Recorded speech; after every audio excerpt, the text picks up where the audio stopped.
మేము తెలంగాణ తల్లిని వేడుకోవడం జరిగింది తప్ప. శ్రీకాకుళం భూ సమస్యలను పరిష్కరించడానికే రెవెన్యూ సదస్సులు నిర్వహిస్తున్నామని శ్రీకాకుళం ఎమ్మెల్యే గొండు శంకర్ అన్నారు. రాష్ట్రంలో భూ సమస్యల పరిష్కారానికి ప్రభుత్వం ఎంతో ప్రతిష్టాత్మకంగా రెవెన్యూ సదస్సులను చేపడుతోంది. ఎమ్మెల్యే గొండు శంకర్ ఆధ్వర్యంలో శ్రీకాకుళం రూరల్ మండలం కిష్టపపేటలో రెవెన్యూ సదస్సు నిర్వహించారు. దీర్ఘకాలికంగా అపరిష్కృతంగా ఉన్న భూ సమస్యలను పరిష్కరించేందుకు ఈ కార్యక్రమం చేపట్టామన్నారు. ఆక్రమణలు, free hold, mutation, 22A, decade surveys, ఇతర రెవెన్యూ సంబంధిత అంశాలపై వినతులు స్వీకరించి 15 రోజుల్లో పరిష్కరించనున్నట్లు ఎమ్మెల్యే చెప్పారు. ప్రభుత్వమే ప్రజల వద్దకు వెళ్లి సమస్యలను పరిష్కరించాలన్నదే మీ భూమి మీ హక్కు రెవెన్యూ సదస్సుల ముఖ్య ఉద్దేశమని ఆయన పేర్కొన్నారు.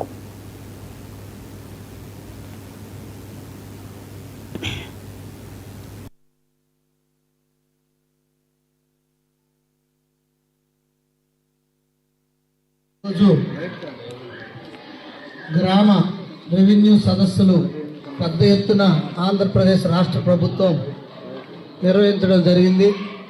నిర్వహిస్తున్నారు. ఈ సందర్భంగా ఎల్పీ మెంబర్స్ అని చెప్పి జాయింట్ అకౌంట్స్ వేసి విడివిడిగా ఉన్నటువంటి అకౌంట్స్ అన్ని కూడా మొత్తం కలిపి అస్తవ్యస్తం చేసి మొత్తం రికార్డ్స్ అన్ని కూడా సర్వనాశనం అయిపోయిన పరిస్థితి ఒక పక్క. అలాగే ఏదైతే తాత తల్లిదండ్రుల నుండి మనకి వంశపారంపర్యంగా వచ్చిన భూములు కానీ, అలాగే మన కష్టార్జితం మన సొంత డబ్బులు పెట్టి కట్టుకున్న భూములకు కానీ గత ముఖ్యమంత్రి ఆయన పర్సనల్ ఫోటో పాస్బుక్ల మీద కూడా, ఈవెన్ అడంగల్ 1B మీద కూడా, అలాగే భూ సర్వే రాళ్ళ పైన కూడా వేసుకొని అత్యంత దారుణంగా ఇక్కడ ఈ రెవెన్యూ వ్యవస్థని సర్వనాశనం చేసిన పరిస్థితి. రోజు